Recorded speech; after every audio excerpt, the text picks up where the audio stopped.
March 29 దేవుని వాగ్దానం.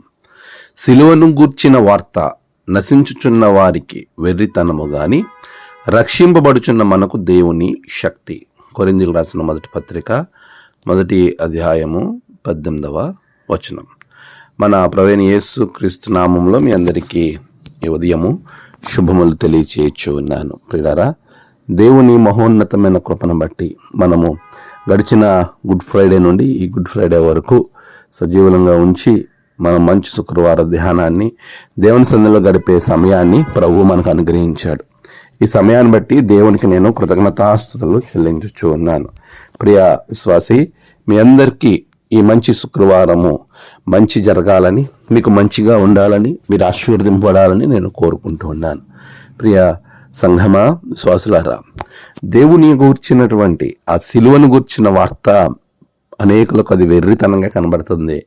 సిలువ అంటే వెర్రితనంగా చూసేవారు అనేక మంది మన చుట్టూ ఉంటారు. అయితే సిలువను గురించిన వార్త వెర్రితనంగా వాళ్ళకు ఉన్నప్పటికీ మనకది గొప్ప శక్తి. రక్షింపబడుతున్నటువంటి వారికి అది దేవుని శక్తి అనే విషయాన్ని మీరు మాత్రం మర్చిపోకూడదు.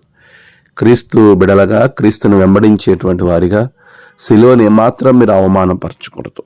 సిలువ వెనకన మనము నడవాలి తప్ప, సిలువను ధరించి నడవాలి తప్ప, సిలువ లేకుండా మనకు విలువ లేదు అనే విషయమును మీరు మనస్సున ఎప్పుడూ గుర్తుంచుకొని క్రీస్తు సిలువ సువార్తను మనం మోసేవారంగా, ఆ సువార్త ద్వారా మన జీవితాలు వెలిగింపబడుతూ అనేకులను రక్షింపబడే రీతిలోనికి మన జీవన విధానము, మన యొక్క గమ్యము అయి ఉండాలి. ప్రియ విశ్వాసి, దేవుని గూర్చిన వార్త, ఈ సిలువను గూర్చిన వార్త అనేకులకు నశించిపోతున్న వారందరికీ అది వెర్రితనమే, కానీ మనకు మాత్రం దేవుని శక్తి. అలాంటి గొప్ప దేవుని శక్తితో మీరు మీ కుటుంబాలు నింపబడును గాక. ఆమేన్. ప్రార్థన. సర్వోన్నతుడానికి వందనాలు. సిలువను గూర్చిన వార్త నశించుతున్న వారికి వెర్రితనమే, మాకైతే దేవుని శక్తినైనా మేము రక్షింపబడాలనేటువంటి ఆలోచనలో ఆ సిలువను ధరించటానికి, సిలువ యందు తప్ప మరి దేని యందు మాకు అతిశయం లేకుండా చేయమని ప్రార్థిస్తున్నాను.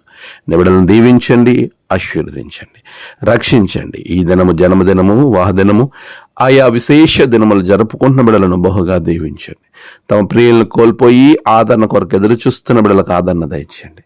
ఈ దిన దీవెనలతో నింపి బిడలందరినీ మీరు ఆశీర్వదించి బలపరచమని యేసు నామమున ప్రార్థించి వేడుకొనుచున్నాము తండ్రి. ఆమేన్.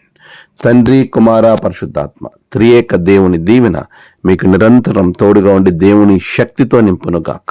ఆమేన్.